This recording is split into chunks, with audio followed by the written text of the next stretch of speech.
I would love to introduce Irene, Konev, and Rickesh, Lakhani, and I would love to ask you both to come off of mute and come on the screen and just show yourselves and say hey. Hey, everybody. Good to be here today. Spend some time with you. Hello, it's been an honor to hear Denisha and to be a part of this conversation. Irene Konev here. I love it. Well, we had some things we were gonna share. Our first sort of acknowledgement is that we're gonna get messy. We're gonna talk about being a traitor to whiteness. Would you like to read this, Rickesh, or would you like me to? What would you like? Yeah, as we were talking about today, a few months ago, I had actually posted something onto LinkedIn just to share some thoughts that I was having. And it was I think it illustrates the impact of that whiteness can have on you. And again, I think it was Denisha was saying too, it's not white people, it's the concept of whiteness. So everyone can succumb to this. So I'll just read you something I wrote on LinkedIn. I often mourn pieces of my identity that I gave up. As a child of immigrants to Canada of Indian descent, trying to fit in here came at a terrible price. People making fun of Indian accents, dark skin, and saying that curry smells bad was a clear indicator of what was accepted and what would lead to getting harassed or bullied, especially being in schools where there weren't many other Indian children. So like many others in a similar situation, I suppressed a piece of myself, pretending I didn't watch the movies, rejected wearing traditional clothes at events, tried to look, walk, and talk like everyone around me, tried to be Canadian. I did it for protection. I did it for acceptance. I did it to survive, not knowing the grave consequences at the time, and that full acceptance would still not come even after contorting yourself, because you will never be one of them. That loss of identity creates confusion, longing, and a deep cavity in your soul for the rest of your life. For years now, I've been re-immersing myself in the food, art, and culture. It is a healing process, and it nourishes something deep inside. It is never too late to get back in touch with a part of you that you lost, but I'm still grieving and probably always will be. That kind of, to me, was the impact to me of my family saying, like, without even necessarily saying it, this is what you need to be. This is how you have to, like, the world. Don't rock the boat, put your head down, do your work, get it done, work hard, and plan to play the game. But that comes at a cost. Thank you, Rickesh. That is such a wonderful way to open this session. I too grew up in Canada. I was born in Oregon, and I came to two young immigrant people from the Slavic Eastern European community. And then when I was 10, we did move to Canada. And what I loved about Canada was the way it embraced multiculturalism. However, going into the school, my parents gave me a very beautiful, complicated name because it was Iretiata, which means iridescence in Russian. But when I was, and of course, my parents shortened it to Ira. And so when I was in school, I got bullied for that name so much that one day in 5th grade, I decided to reinvent myself. And I went with Irene Konev instead. And I was so unaware of white culture that I even spelled my name Irean. And my teacher was very graceful, and she said, "Hey, everyone, we have a new student in our class," because of the assignment I submitted, and it had my new name on it. That is something that has been a big burden that I've carried. And unlike what you shared, Rickesh, my parents were very supportive of me continuing my culture. And even with that support and almost like a demand, you shall show up and continue to be your full Russian self. There's a loss that I grieve almost every day over this and so many other slights and incidents that caused so much pain. We want you to feel your feelings and acknowledge your feelings like we did yesterday with Nicole, Anika, and Camila helping you just acknowledge how you feel your feelings in your body. And if stuff comes up for you during the conversations today, I want you to come back to your body and not fix the feeling, just notice the feeling. And then just have a healthy dose of self-forgiveness as we talk through this, because this work can be tiring and we want you to feel hopeful. We want you to feel less overwhelmed and feel inspired to take action at the end of this conference and at the end of this session. We want you to make a different choice and bridge between awareness and choice. Yeah. So our session is Traitor to Whiteness, and I think I'll do a brief introduction of myself. As I said before, I come from the Slavic immigrant background. My parents were immigrants, and so I'm first generation because I do have American status, and I did spend a lot of time in Canada Today, I'm a college board chair for the local college here in Oregon. I'm also a consultant, and I'm a single mom who raised 7 children, and I'm a community leader and organizer. And in all of these spaces, in all of these roles, it's very uncomfortable. I love the way Denisha set the stage for us, because we have to embody all of these things, have the courage, have a plan, decide that you're going to be a traitor to whiteness in everything that you do. And it's not an easy task. And I think the way I'm going to preface this is have a good self-care plan, whether it's like taking moments away, looking at something beautiful when things are hard, taking a breath, taking a day off, taking a week off, taking 2 weeks off once a year to just regenerate, because this work is not easy. But it's also important to continue to be traitor to whiteness in every possible opportunity. So for example, we put on at the college a Slavic event last week, which was for the Slavic Eastern European community, specifically because we noticed through the disaggregated data that a lot of students were impacted by college systems, which were set up to exclude people of color. And so we looked at all the different ways that we were reaching out to the African American community, to the Latino community, but the one community we didn't have a plan for was the Slavic Eastern European community. So we put together a career and technical day. It was 2 hours in the evening. And even though we tried to invite everyone, but because we had the Slavic flyers go out, only the Slavic students felt like they could show up. And so even though sometimes we do our best to be inclusive, not having thought through and not having invited an advisory group of students that would be from all the different cultures that are attending the college in a way that was an event that, despite our best efforts, we sort of failed because we didn't have the students that we wanted to have attend. And so in order to even set this up for this event, it took a lot of resistance from different organizations who were asking questions like, well, why do you even want to put together a separate career and technical day? We just had college days. And when I asked the questions, well, like, who showed up? Who did you reach out to? The answers were very hard to hear because it was just their main email and their main communication on Facebook. And so ways to look at this is who is at the table when we're creating the event. If we're creating the event with what we think the community needs, instead of inviting the community to the table to create this event and make it inclusive, make it comfortable for people so that they actually show up, and then maybe they'll tell their friends, and that's how we get a broader community of college enrollment. Thank you for sharing that. I mean, there's so many things to think about here, and unfortunately caught the tail end of what you were saying, Denisha, but it was really, I think it ties in really well. Mazarine and I were just messaging that ties in really well to what we're talking about, because I think for me, it's probably less of a specific story than it is more of an overall observation.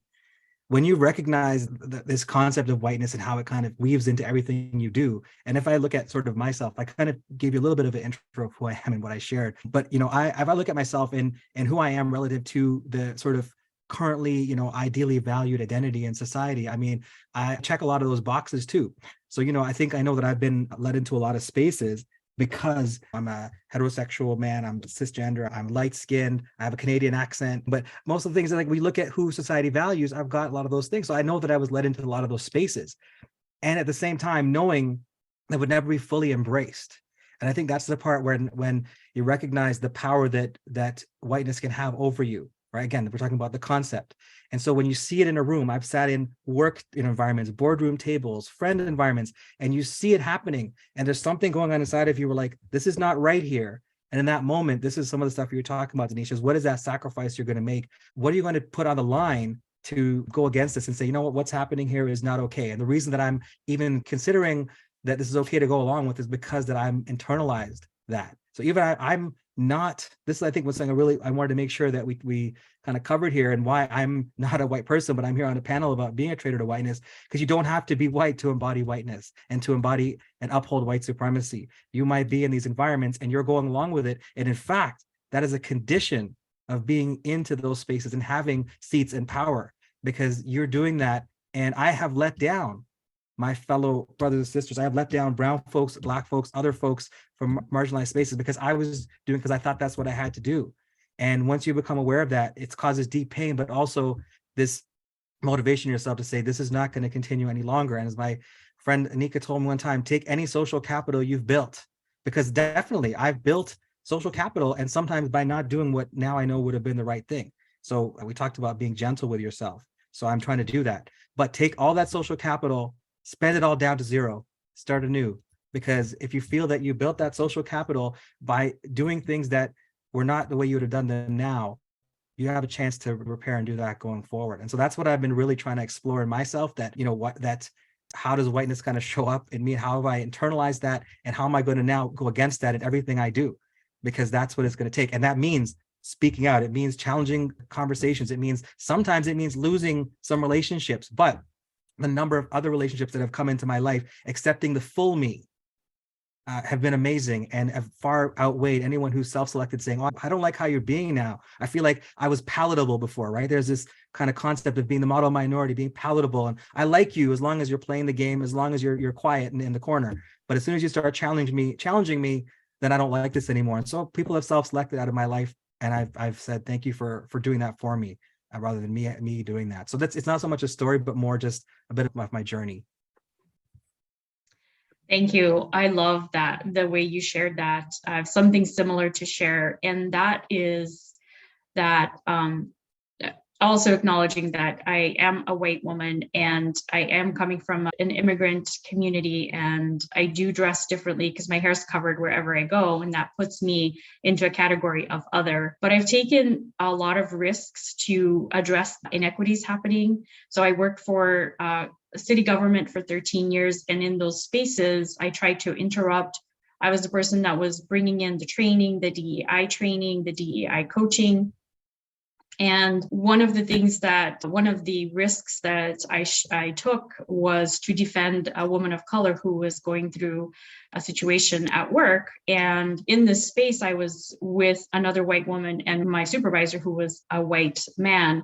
And the first thing I started to notice was just the way he was agitated, because he had to give up his space while two women were talking. And so I took note of that, and I'm like, oh, well, maybe he's just a little uncomfortable. But that through this process of trying to defend a woman of color over a 6-month period, I really learned to see how incredibly uncomfortable he was to share space with women. And the end result of me defending women of color at work and fighting for these different trainings and changes that were going to be really good for our office and the community at large, in the end, I had to leave my job because I just could not take the pressure anymore. And it was causing a lot of physical pain and emotional distress. And, after 13 years of trying to fight this battle, I felt like I needed to fly on my own wings. And so in retrospect now, that was really good that I felt that pressure, because I was able to leave the job and become a consultant. And what I find now is that I get to do the work I love. And in fact, the worst part of my consulting is invoicing, because then I have to submit the invoices, because this was actually paid work. And I was having so much fun, I forgot that this is important to invoice. And what the other side of that is that all my co-collaborators, a number of my collaborators at the city who were helping me on that path to address the inequities and help promote people of color into leadership positions, had also left. And now we're consulting together back to the same government that was oppressing us in the first place, which is very, very hard to imagine when I was in that space that this could be the outcome. And I think the number one thing I've learned is, yes, there's a cost to interrupting oppression and being a traitor to whiteness. And sometimes it takes us a while to see where we're going to end up after that, but it's a good thing. It'll lead to a good place. I saw that someone had put in, was Andrea put in the chat, examples of challenging too. I don't know if Irene, if you've obviously clearly your stories outlined that and some of the costs, but examples of what we've challenged on. So I don't know, Mazarine, it's okay if we share a couple examples of like tangible situations where absolutely, if you want to, yeah, go for it. Yeah. I mean, I think it's helpful to kind of illustrate this a bit more. It's like where this kind of shows up and you can see a real world example. So, I mean, until recently, I was the ED of a community-based organization working with children and underserved communities for about 8 years. And so you navigate a lot of stuff when you're talking to people and from backgrounds, and they want to create othering, which is again an impact of white supremacy as well. Like you want to create this other group, you want to extract, you want to exploit. So this is all part of that same thing. So we had an event that somebody was holding for us, and at this event, they happened to say something along the lines of these kids are one step away from taking drugs and being in gangs, something along those lines. And I'm like, the reality is, sure, there are situations where folks, young kids are getting into those things, but they just basically try to paint this entire group of children that we're working with that brush. It was because it was trying to say, well, we're trying to raise money and we wanted to create that story. So this was somebody who's raising money for us, right? Lots of money. And in the moment, I couldn't do anything at the event, unfortunately, because of the context of the situation, but I did reach out right after and say, I know I'm taking a risk by doing this. I'm risking future support. I'm risking the friendship that we had, to say that was not okay. Here's why this was not okay, to say that here's the harm and damage that you can cause, because by trying to create this sense of othering, it's causing a lot of harm. So I had to do that. And often find when you do challenge, you kind of get maybe 3 distinct responses. You get the response of like, oh my gosh, I totally own that, I'm sorry, like tell me more.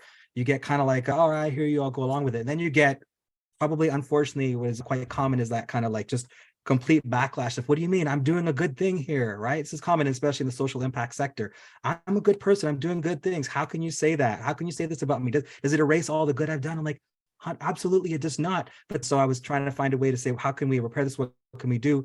And at the very least was able to send an email out to the parents of the children that we had invited to come to this event and say, this is not where we're at, but the risk that putting that on the line, that's the sacrifice piece we talked about. Like, this was tangible funds for our organization, but I could not do it under those circumstances, right? Another example would be, just coming into the organization when I started and looking at the composition of the board and sort of as a new ED and sort of challenging that and saying, hey, like when I'm looking at the board, even just visually, and we look at most of the children we're serving are sort of children who identify as being of color. I know representation and diversity are not in themselves alone, but that was definitely a starting point to have the conversation to say, I don't know that folks would necessarily see the board just visibly and even say this group can represent. How can they understand our communities, represent our communities, when it's mostly charity boards are a lot of senior corporate folks. So that was I stepped in. I was like, okay, I know I'm risking by doing this, but I was bringing this up with the board. This is something we need to look at and do something about. And over time, we were able to do it. But again, every time I had to speak up on those things, I'm putting my neck out of it and risking, relationship loss, or maybe even saying, you know what, this guy's raising up too much dust,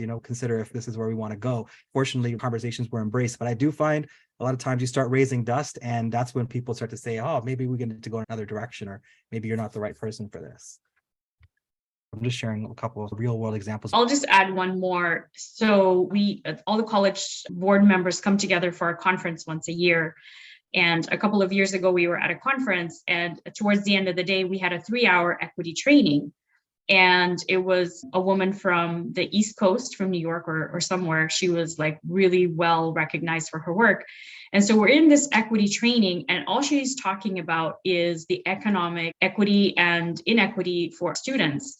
And I was like, okay, well, after an hour, she's going to shift. And an hour went by and she never shifted from the economic diversity. And I started asking questions like, are we going to talk about the students of color and their experience? Are we going to talk about equity, diversity, and inclusion, how to make our colleges more inclusive? And she's like, yeah, we're going to get to that.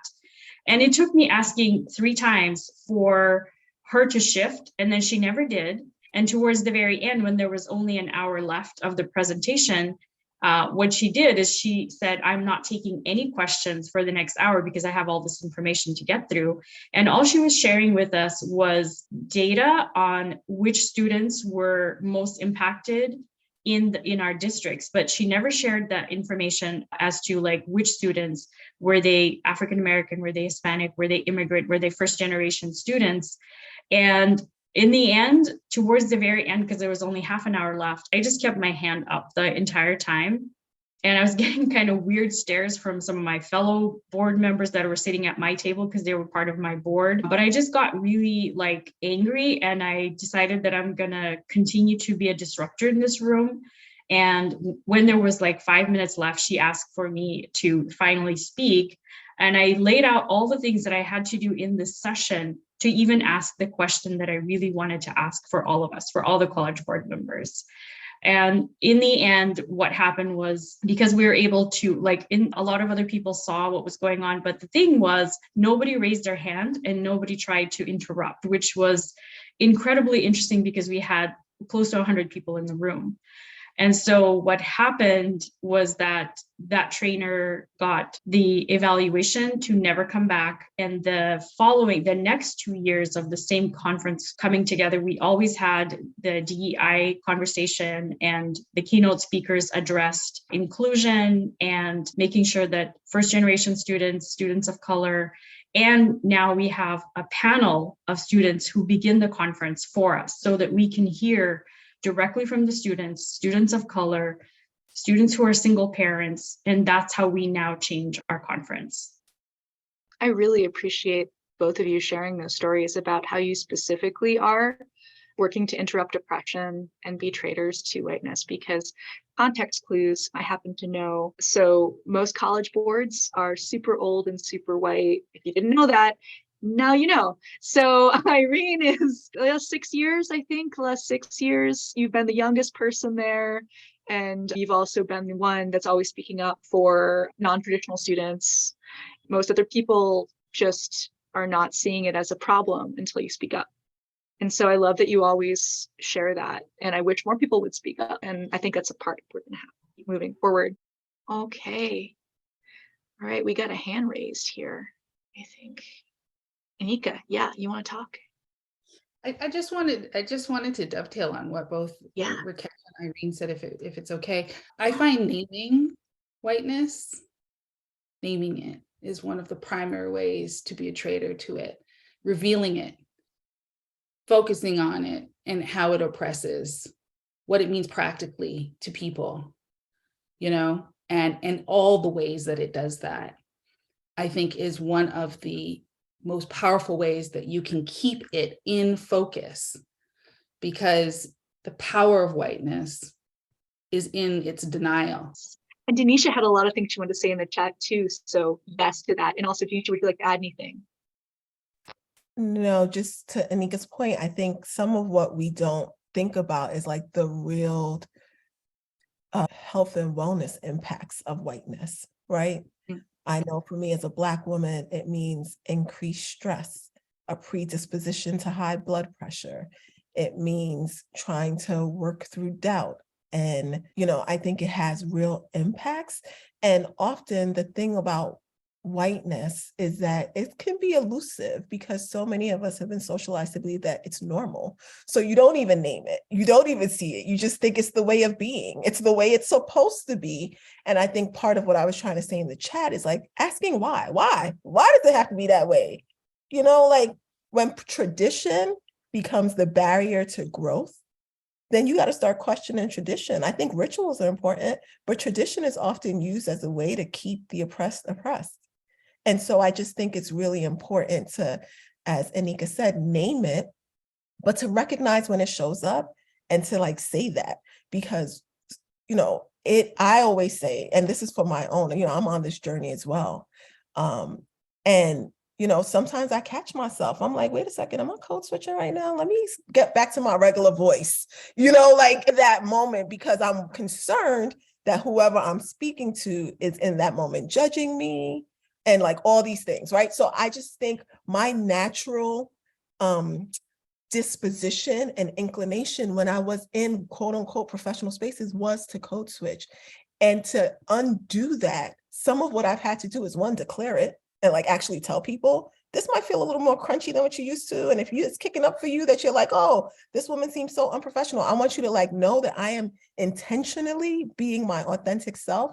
And if that causes you to have these reactions, I want you to note that, because that's important work for you to do. Just as it's important for me to show up and be my authentic self, it's important for you to recognize when my authentic self runs counter to what you've been taught is the right way, right? And so I want to second that, the declaring it, the noticing it, and the questioning of what is normal, what is right, what is professional is the low-hanging fruit work that we could begin to do, and not an adversarial way. Sometimes that's appropriate, but oftentimes it's alienating. And so this is not about individuals, it's about a system of oppression that we want to look at. And so that's how I would like reorient people to this conversation so that you can be in dialogue and that you can begin to kind of collectively make progress on it.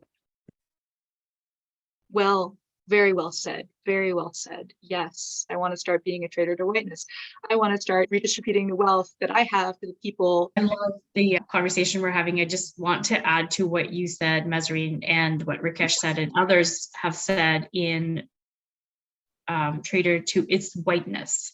So with this work that I've done, you know, making sure that DEI is front and center, I've lost most members of my own community, most members of my Slavic Eastern European community who are white and don't see any problem with the way oppression is playing out in our society, even though they're all immigrant. And if this war with Russia escalates and it comes to a point where, you know, maybe everyone who's Slavic Eastern European is asked to move back to their country or not allow anyone in, they just don't seem to see that. And so what happens is that you begin to lose a lot of friends and relationships and even family members who just don't understand why you're on this journey. And so it is whiteness that we are trying to address here, the oppression through whiteness. So here's a question for everybody listening. What will we do in the next 6 months to be traitors to whiteness? Will we start naming it? As Nika said, that's a really, really big thing. We start being curious as we interrupt oppression. Irene was one of the very first people to teach me how to interrupt oppression when we worked together at a domestic violence shelter a long time ago. Will you do something else? Will you redistribute your own money? Some people here have already done that, I know. Will you give opportunities to people in your network that are not from the dominant culture?